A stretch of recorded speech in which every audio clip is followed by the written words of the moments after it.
بسم الله الرحمن الرحيم الحمد لله رب العالمين السلام عليكم ورحمة الله وبركاته إن شاء الله هذا informationي توكسني كبدي دفع applicationي نمني مسلمة أيهون دفايدمو أبو applicationي أجائبا كواهدو إدو توكتي إسنيف كبتين أرجموها applicationي كان إن شاء الله نمني مسلمة تاتن دركما فايدمو أبدا سنين جدا jalqaba namni yuutuubii kanaaf haarawaa taatan barreeffama sabskiraayib jedhu adiidhaan kan mul'atu kana gadi tuqaatiin erga gurraachistan booda mallattoo bilbilaa mul'attu tana gadi tuqaatiin ol ka jedhu kanarra deebisaa barnoota diinii garaagaraa zikriilee garaagaraa akkaataa salaataa akkaataa xaharaa wantoota barbaachisoo ta'an hundaan waliin baradhaa isiniin jedha.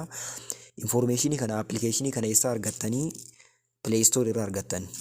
Play Store iddoo applicationin keessa argamu bira dhaxxanii achi keessa argattanii jechuudha. Iddoo search bar sanarra dhuftaniitiin jettanii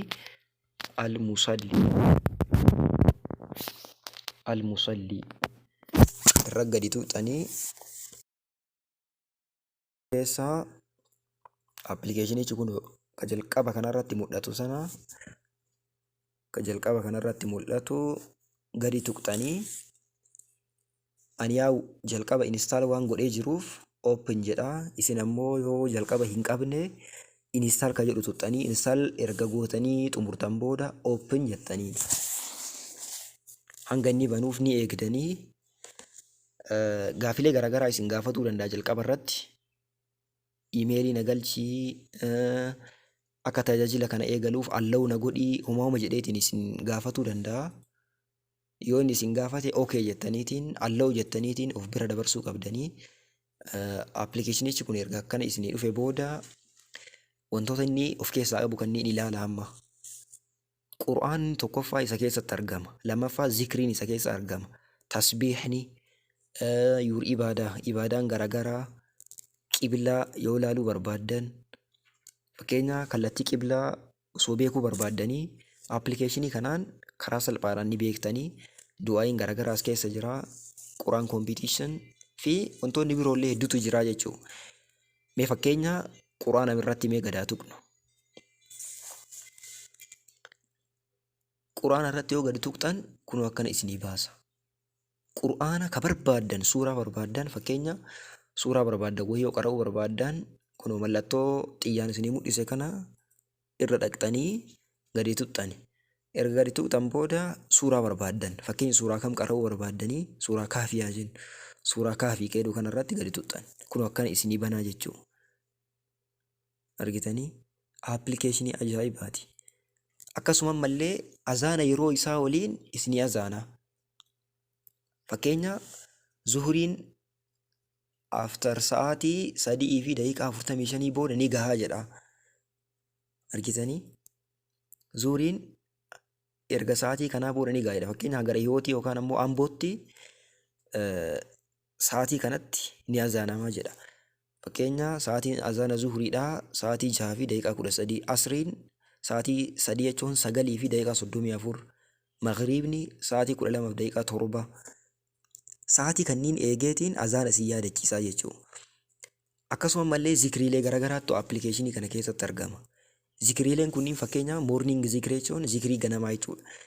Zikrii ganamaa fakkeenya irra gadi tuqxanii ofii isaatii isinii qara'a. Fakkeenya zikrii ganamaa kana ofii isaatii isinii qara'aa deemaa jechuudha. Yoo sagaleedhaan isinii qara'uu barbaaddan kunoo mallattoo kanarra gadi tuqxanii ka sagalee viidiyoo taphachiisu kanarra gadi tuqxanii sagaleedhaan dhaggeeffatuu dandeettanii jechuudha. Kunoo ilaalaa. Afaan Ingiliffaatiin illee akkana isinii barreessa, afaan Arabiitiin illee jala kana hadiisa waliin isinii barreessaa jechuudha.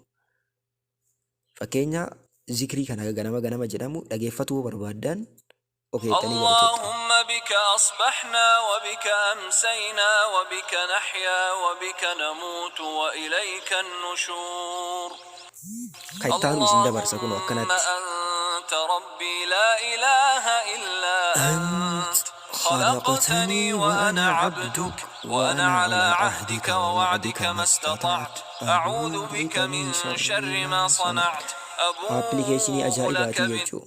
Fakkeenya zikrii yeroon booda jedhamu afternoonii irra akka jedhamu rafuudhaan dura zikrii jedhamu, zikriilee kanneen sagaleedhaan akkana dhageeffataatiin deemuu dandeettan. Fakkeenyaaf tasbiiha yoo jechuu barbaaddan, tasbiiha yoo jechuu barbaaddan fakkeenya kun akkana isin lakkaa deema takka takkaani. Hagam jechuu barbaaddan fakkeenya laa ilaaha illallah wahdahu laa shariika lahu lahul mulku wa lahul hamdu wa huwa alaa kulli shay'in qadiir jedhu kana osoo fakkeenya dura yeroo 15 jettanii jiraattanii ammallee amma booda jettanillee isinii dabalaa deemaa jechuudha. Kana jechuun akkami? Fakkeenya laa ilaaha illallah wahdahu laa shariika lahu lahul mulku wa lahul hamdu wa huwa alaa kulli shay'in qadiir jettaniin gadi tuxxan 16 kun akkana isinii oofaa deema. Hagam akka jettan guyyaa tagana fakkeenya 100 yoo ni jedhettanii murteeffattan 100 kana guutuudhaaf bootanni itti isinii dhaabellee kun isin mul'isaa jechuudha. Kanaaf appilikeeshinii ajaa'ibaatii sirriitti itti fayyadama. Akkasuma malee qibilaallee ittiin beekuu dandeettan. Qiblaan fakkeenya kallattii ammaan jiru kanarraa akkanatti argama. Isinillee osoo fakkeenya iddoo deemtaniitiin qiblaa ol laaltanii haala salphaadhaan qiblaa isinitti mul'isaa jechuudha. Kanaaf appilikeeshiniin kun akka isin jalan dabarre sirriitti itti fayyadamaa isiniin jedha. Barnoota garaagaraallee isin barsiisa. Fakkeenya القرآن أعظم ما تلازمه طوال حياتك إذا كان الرجال تقتني فكينا وان كان أول قبض بريفة ما كان أول قبض كان الدب سورة ديتنا فأنا عربينا من بيتن إنجلي فرت اللي ديفتور ديتني إنجلي فرت اللي ديفتور ديتني أنا أبليكيشني أجائباتي نمني مرتي بوفداتي تفيد ما سنين جدا جواد السلام عليكم ورحمة الله وبركاته.